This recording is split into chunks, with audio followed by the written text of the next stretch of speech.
This exercise is your single leg raised heel bridge. Now this is a progression on from your double leg raised heel bridge that you've done earlier in the program. So just like for this double leg raised heel bridge, you're setting yourself up in a position where your heels are up on a box or a chair or something similar. The difference this time is that we're going to complete the action through one leg.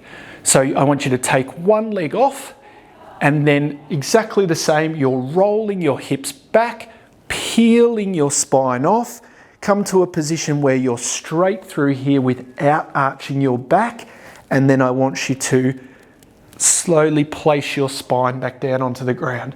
So one more time, rolling the hips back, peeling off your spine, holding for 2 seconds, and then nice and gently rolling back down.